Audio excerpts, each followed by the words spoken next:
Hello friends, Radhe Radhe. कैसे हैं आप लोग? लेकर भगवान के मंदिर जाएंगे, तकलीफ आएगी तब आप भगवान के मंदिर जाएंगे ना। शिव महापुराण की कथा कथी अपने घर के बच्चों की आदत बना दीजिए।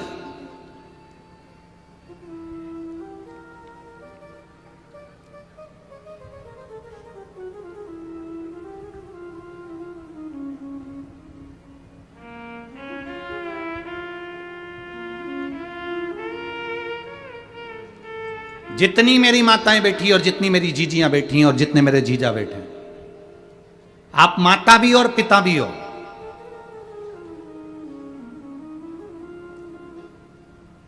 माता किसको कहते हैं? केवल बच्चे को जन्म देने वाली, केवल बच्चे को पाल पोस कर बड़ा करने वाली, केवल बच्चे को स्तनपान कराने वाली, केवल बच्चे को भोजन कराने वाली, केवल बच्चे को कपड़े पहनाने वाली, इसको क्या माता कह देंगे? नहीं। शिव महापुराण की कथा कहती है माता पार्वती से सीखना। माता पार्वती को माता कहते हैं। माता का मतलब होता है निर्माता। माता का मतलब होता है निर्माता। निर्माता से मतलब है अपने बच्चे का ऐसा निर्माण करो, अपने बच्चे को ऐसा संस्कार बना दो, अपने बच्चे का ऐसा निर्माण कर दो कि तुम्हारे बच्चे को पलट कर देखना ना पड़े।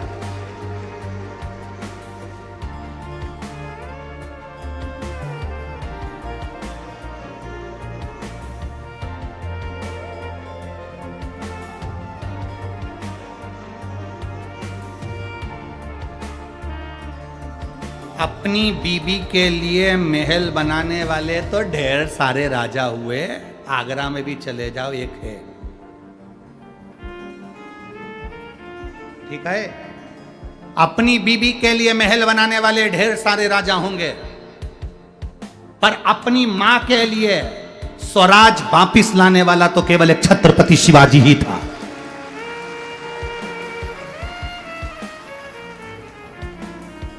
अपनी माता के लिए स्वराज लाने वाला, अपनी मां के लिए वापिस स्वराज्य लाने वाला, अपनी माता के लिए स्वराज्य की स्थापना करने वाला तो केवल छत्रपति वीर शिवाजी ही थे।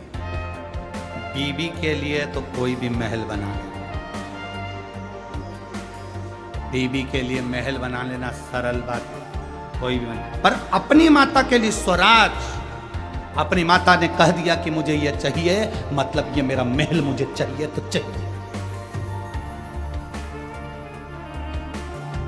और छत्रपति शिवाजी महाराज ने कह दिया, मां सेना बहुत है उसके पास में, मेरे पास इतनी सेना नहीं है मां, मेरे पास इतनी सेना नहीं है मां, कैसे जाऊंगा, कैसे लाऊंगा?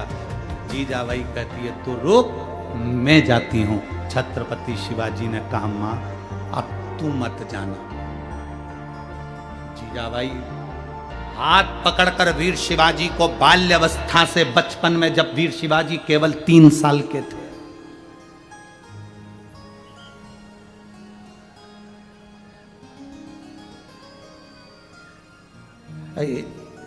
हमेशा कथा, जैसे यहाँ काशी शिव महापुराण कथा चल रही है, कभी कोई शिव पुराण कथा होती है, एक बार मन है इसी महाराष्ट्र की धरा पर एक बार वीर शिवाजी शिव महापुराण की कथा कर भी जाऊंगा।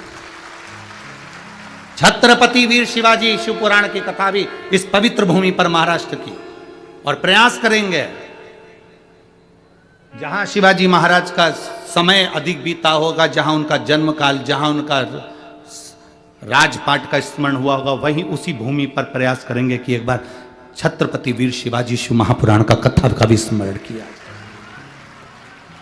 3 वर्ष की आयु थी वीर शिवाजी महाराज की, मात्र 3 वर्ष की आयु, और छत्रपति वीर शिवाजी 3 वर्ष की आयु में मां का हाथ पकड़कर शंकर के शिवालय जाकर लोटा भर के जल चढ़ाते थे। मां निर्माता है। माता माता नहीं, माता जम के बोलो जरा, निर्माता है। अपने बच्चे को तुम्हें क्या बनाना है ये तुम्हारे ऊपर निर्भर करता है।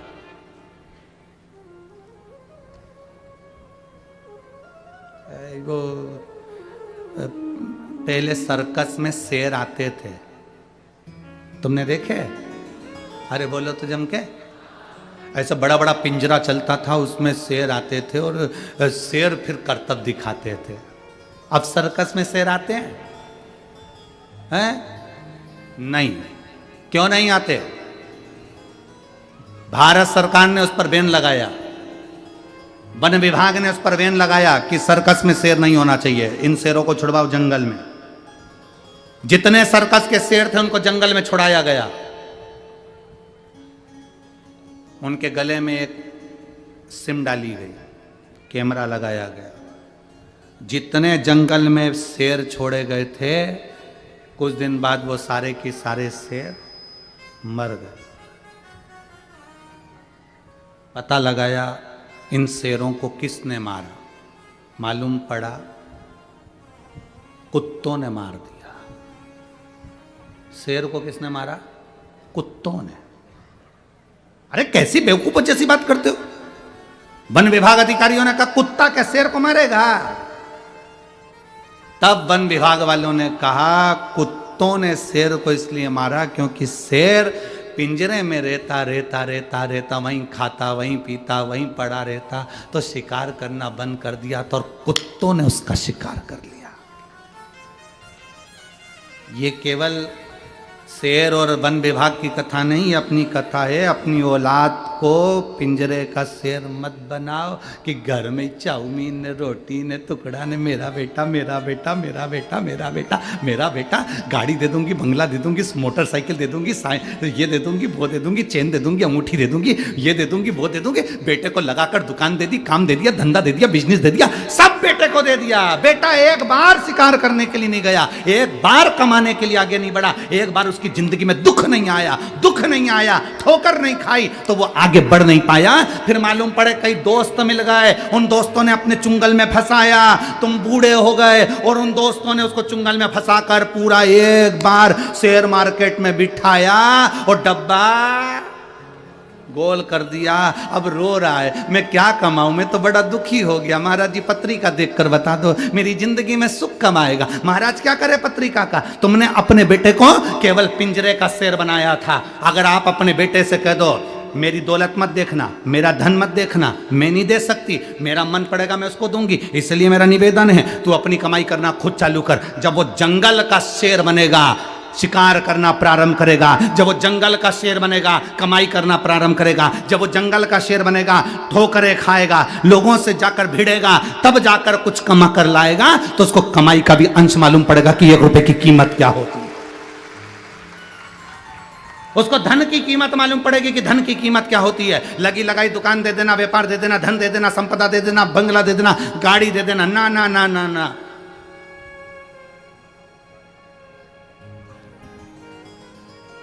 अपनी जिंदगी में कुछ अच्छा करने का प्रयास। मैं राजा भैया आपको धन्यवाद दूंगा, श्रद्धा बेटी आपको भी धन्यवाद दूंगा।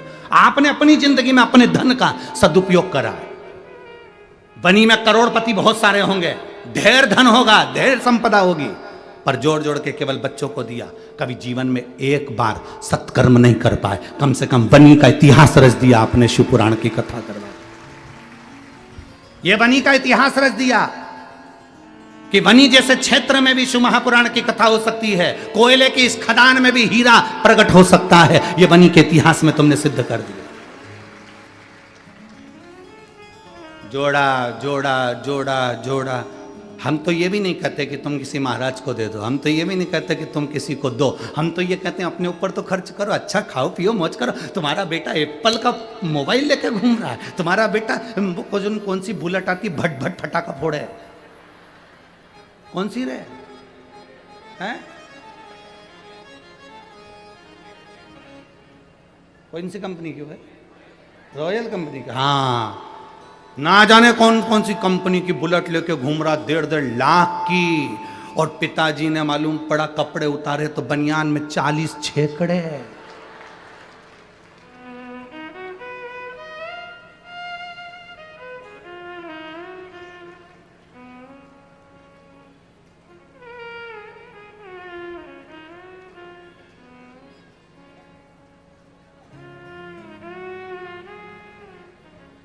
मेरे महादेव को देखकर जीना प्रारंभ करो। मेरे शंकर भगवान की जिंदगी बड़ी विचित्र जिंदगी थी, बहुत मस्त जीते थे।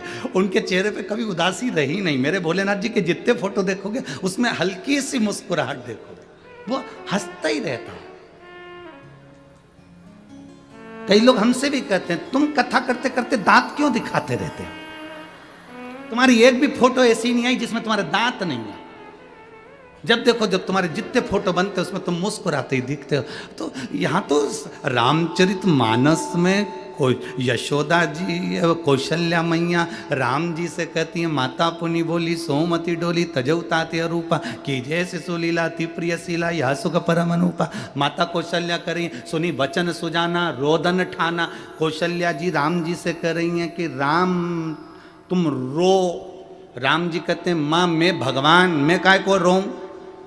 कौशल्या जी कहती हैं पृथ्वी पर जो जन्म लेता है उसको रोना पड़ता है, बच्चा नहीं रोता तो डॉक्टर सिस्टर चिमटी मार ठोक कर रुलाते हैं। जन्म के समय पर बच्चे को रोना जरूरी है। क्यों रुलाते हैं? क्योंकि आज से रोएगा तो मरेगा तब तक रोना पड़ेगा, इसलिए रो। पर शिव महापुराण रोना नहीं सिखाती, इसलिए तो शंकर भगवान अजर अमर है।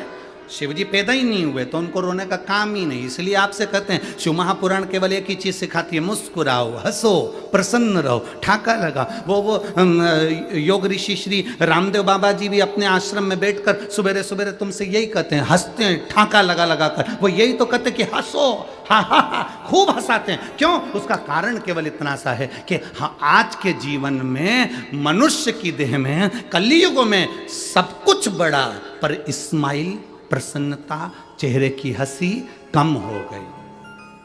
और ये स्माइल, ये प्रसन्नता, ये हंसी केवल मनुष्य को मिली है। कभी मछली को हंसते हुए देखा है? छिपकली को, काकरोच को, चूहा कभी मुस्कुराते देखा है? गधे को हंसते हुए देखा है? सांप को मुस्कुराते देखा है? शेर को हंसते देखा है? नहीं। ये मुस्कुराहट, ये हंसी केवल मनुष्य को दी गई है, ये गॉड गिफ्ट है, इसलिए मुस्कुराते रहो, प्रसन्न। ये मुस्कुराहट तुम्हारे चेहरे पर। मुसद्दी लाल जैसे ऐसे बैठ गए, किसी ने मार ठोक के,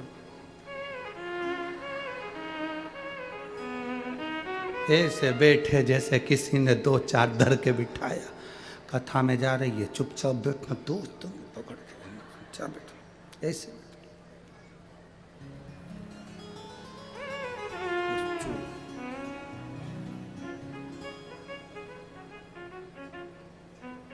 तुम्हारी कोई बेस्ट फ्रेंड भी अगर ऐसी रहे ना, मुसद्दी लाल जैसी, तो तुम ऐसी बेस्ट फ्रेंड से तो वो क्या कहते हैं, ब्रेकअप कर लो। ऐसी बेस्ट फ्रेंड किस काम की जो मुस्कुराए नहीं तुम्हारी? क्या करे? सबसे बड़ा आभूषण है चेहरे का। तुम कितने भी अच्छे कपड़े पहन लो, अगर तुम्हारे चेहरे पर मुस्कुराहट नहीं है तो कोई मतलब की नहीं है। कई लोग शादी में हमने देखा है, अब तो हम इतनी शादियों में नहीं जा पाते, पर पहले हम लोग जब शादी में जाते थे तो देखते थे लोग कोट पैंट सब पहन के आते, VIP बन के आते, उनके चेहरे पर रत्ती भर मुस्कुराहट नहीं होती। गुलदस्ता जरूर देते पर चेहरे का गुलदस्ता तो था ही क्या मतलब। बड़े बड़े ऑफिसरों को हमने देखा है, बड़े बड़े ओहदे पर बैठते हैं, बड़े बड़े मिनिस्टर, मंत्री, कोई कलेक्टर ऑफिसर, कोई बड़े बड़े बहुत सरकारी नौकरी के बड़े बड़े ऑफिसर, देखो उनके चेहरे पर कभी स्माइल नहीं रहती, वो हंसते ही नहीं है। हमने एक बार पूछ लिया क्यों नहीं हंसते, तो क्या गुरुजी हंसो तो फंसो। हम अगर हंस देंगे तो हमारे छोटे वाले ऑफिसर को हमारा काम करना पड़ेगा, इसलिए हम उनके सामने हंसते ही नहीं। पर मुस्कुराहट जरूरी है, चेहरे पर हंसी जरूरी है, प्रसन्नता जरूरी है।